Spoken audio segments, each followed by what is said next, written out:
Greetings everybody, Rymante here, and I have some unfinished business with Mass Effect 3 multiplayer. I started playing again back in April, which would explain why things have been a bit quiet here on the YouTube channel. It was initially just a few friendly games with snips, but the addiction slowly came back, and I realised all the little things I hadn't done. I hadn't done a gold solo, I hadn't unlocked all of the challenge banners, and there were still a few pieces of equipment missing. This, I felt, had to be rectified. Looking back through my older videos, I also realised I made some promises that I failed to deliver on regarding Mass Effect 3 content. I specifically said that I would make some videos covering some of the DLC content that had been released over the year of support Mass Effect 3 had received, and that never materialised. Rather than make another promise that I might not deliver on, I will tell you what I definitely won't be doing, and that is a video on the Talon Mercenary class. On PC, he suffers from this strange bug where if you play as him, it resets all of your key bindings, and I think it makes it so that you can't use thermal clip packs. Minor issues, but I have my key bindings set up exactly the way I want them, and I really can't be arsed fiddling about it with it again.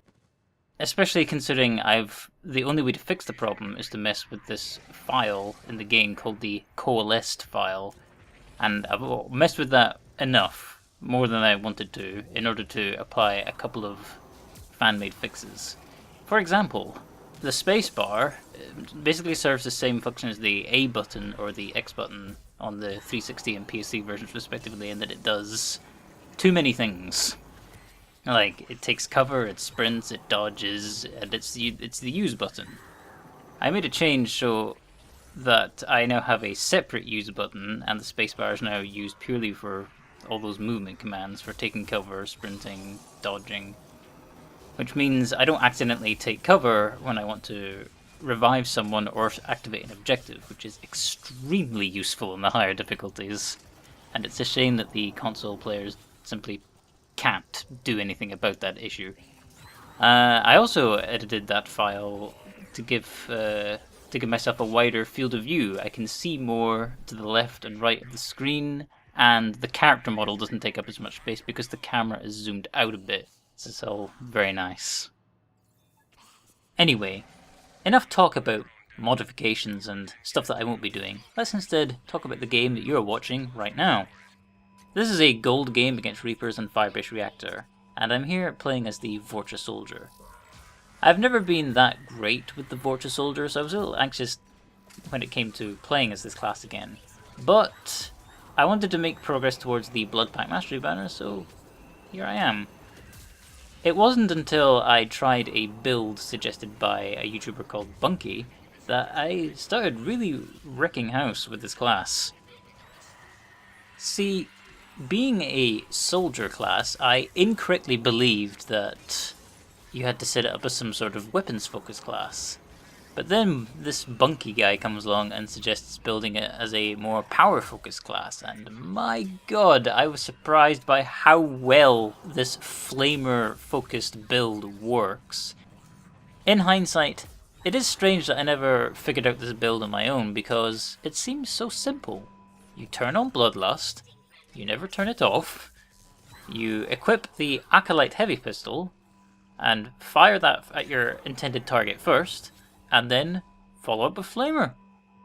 Equipping cryo ammo on your Acolyte will give you a gun that can not only strip shields and barriers very quickly, but also weaken the armor of boss targets, making your Flamer even more effective.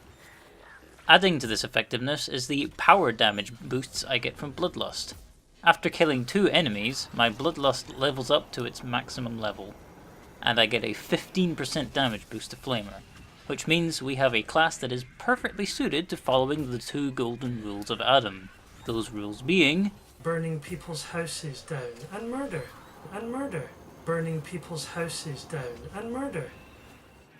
Well, okay, I guess it was 5 rules then. But you can see why Adam might have liked this class back when he was playing Mass Effect 3. It is a class all about burning things. And murder. And murdering things makes you better at burning and murdering things. It's a win-win. However, this does all raise one question. If I had some misgivings about going back to the Vorcha Soldier class, then why am I playing with it at all? Well, two reasons mainly. The first, mixing up the classes in Mass Effect 3 helps keep the game interesting for a longer period of time, and, well, considering the game hasn't received any new content for over a year now, and never will ever again, keeping the game interesting is kind of important if you want to keep playing it. Although, the second and main reason, I have to admit, is that I'd already done 100 waves for the 200 wave completion challenge, which is part of the Blood Pack Mastery challenge. So completing those remaining 100 waves would get me one step closer to unlocking that banner. So exactly what banners are left for me to unlock? Well, under the Aliens category, I still have Outsider Mastery, which will involve a bunch of wave completions with Drell, Phoenix, and Volus characters, so that could be interesting. There's Reckoning Mastery, and I don't have that because I haven't played as the Reckoning characters very much, and I'm missing a lot of the Reckoning weapons because most of them are ultra rares, the bastards. And then in the general tab we've got Solo Mastery, like I said. I haven't done a gold solo, or a platinum solo. Although, platinum is very stressful even when you have 4 very well equipped players, so doing it on my own, we'll have to wait and see. Although I will promise you this much. Whenever I do attempt a gold solo or a platinum solo, I will stream it on my Twitch channel, so keep an eye out for that. I'm also missing map mastery because I played silver for way too fucking long. If I'd played gold earlier, if I was more confident in playing gold, I probably would have map mastery by now. I was working towards Blood Pack Mastery in this video, but I actually have it now, and that was a fun challenge to go for because it basically involves playing as a lot of Krogan, Batarian, and Vorcha classes.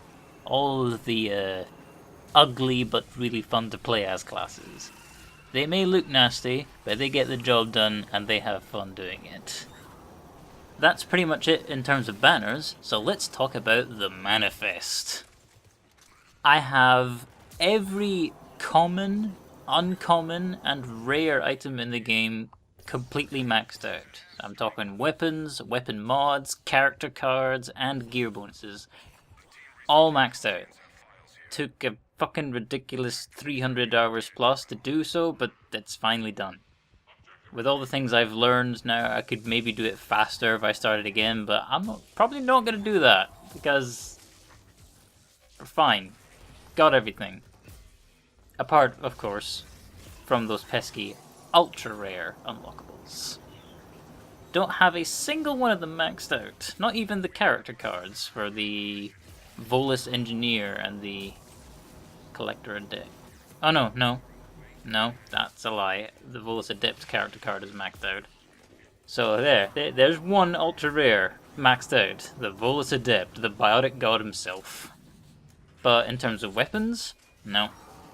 I'm really close with 2. I have an Eagle 9 and a Hurricane 9, although that's thanks mainly to the bounty weekend operations that BioWare were hosting during the game's heyday.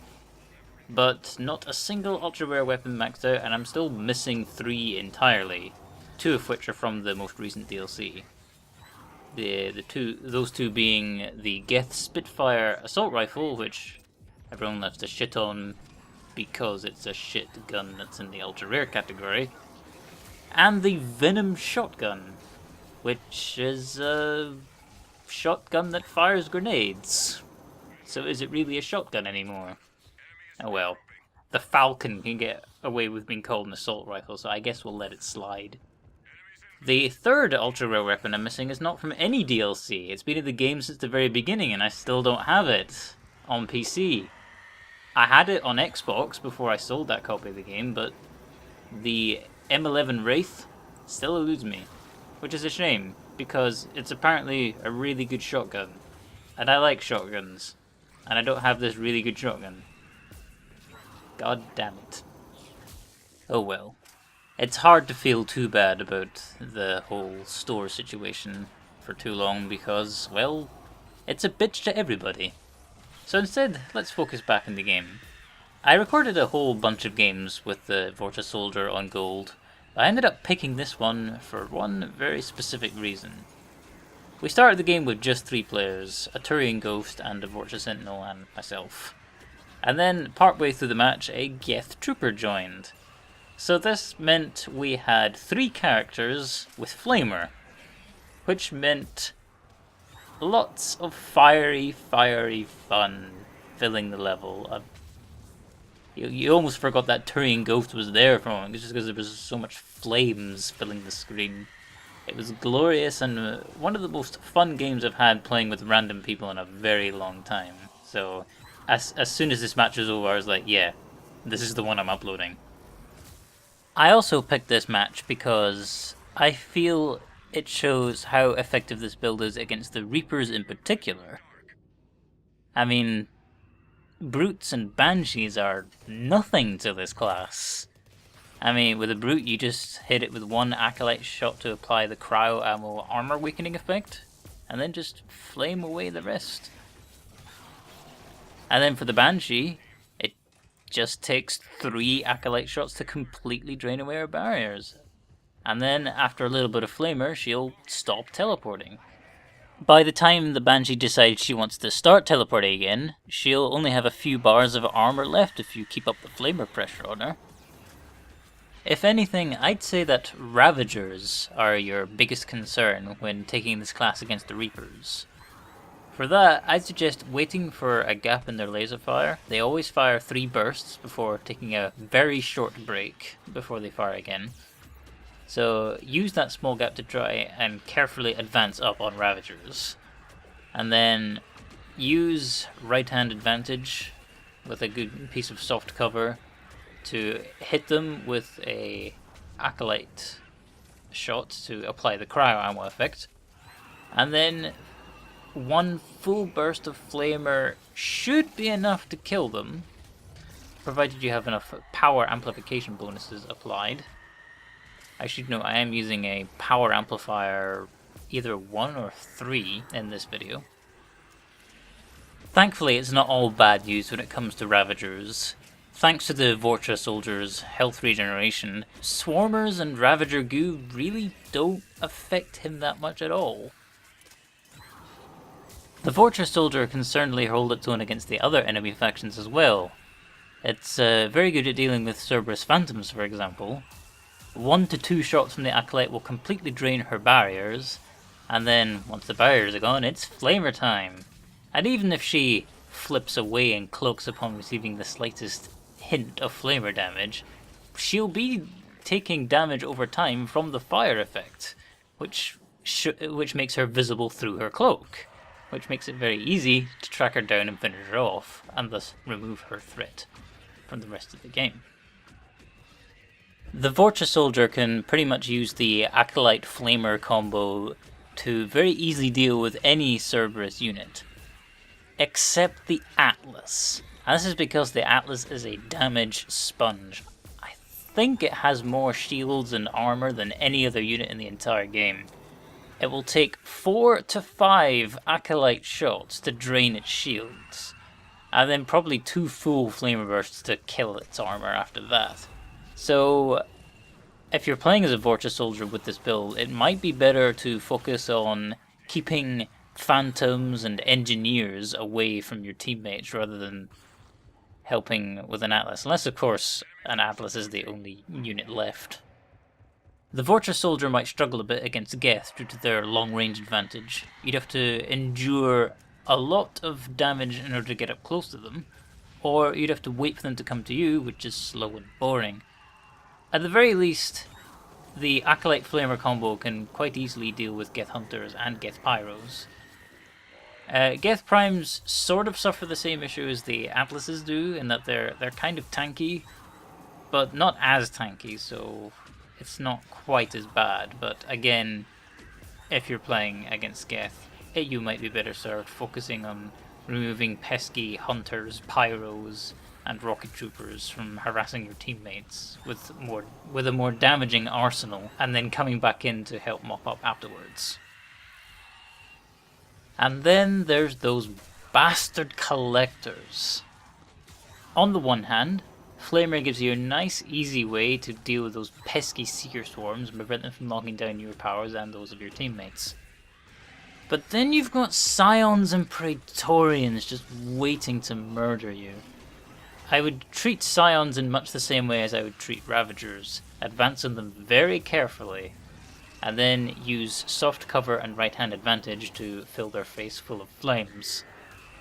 Although, I have noticed that once Scions are under a full barrage of flames, they tend to just sit there and take it and not really do very much to retaliate to you. Although, don't assume that's going to happen if you try this yourself. Just always be very cautious around Scions. Their cannon blasts do massive damage, and they stagger you. And if 3 shots connect, you probably will go down. And then there's the Praetorians. It'll take probably about 3 to 4 Acolyte shots to drain their barriers. And then of course you have to wait for them to stop flying, because if you hit them with a power whilst they're flying, they'll immediately put this protective bubble up, and that prevents any powers in the entire game from doing any damage. So there's no point wasting powers on the Praetorian at that point. If you see a Praetorian in the air, don't use powers against it, just shoot it. If you're feeling brave, it's actually fairly simple to convince Praetorians to stop floating through the air so you can actually use your flamer against it. Basically, the idea is to get very close to it in order to convince it to land, and then as soon as you see it start to land, immediately back off to the edge of your flamer range and start filling it with flames. And I guess that's pretty much it for the Vorcha Soldier. If you want to go even more in depth on the class, I'll leave a link to Bunky's Vorcha Soldier video guide, considering I pretty much shamelessly copy-pasted that build from his, as well as a link to this fancy Mass Effect 3 class builder website that the Bioware forums linked me to. A very handy way of checking a complete class loadout in detail without having to go through the lengthy boot-up process of the game itself. And yes, I will, of course, also leave a link to the full version of that clip of Adam that I used, so you can see why the hell he was talking about burning down people's houses and murder. And with that, I'll leave you to enjoy what little is left of this match in peace, whilst I go and continue to get hyped for both E3 and Volume 2 of Ruby. It's going to be sweet. Until next time, folks, ta-ta for now.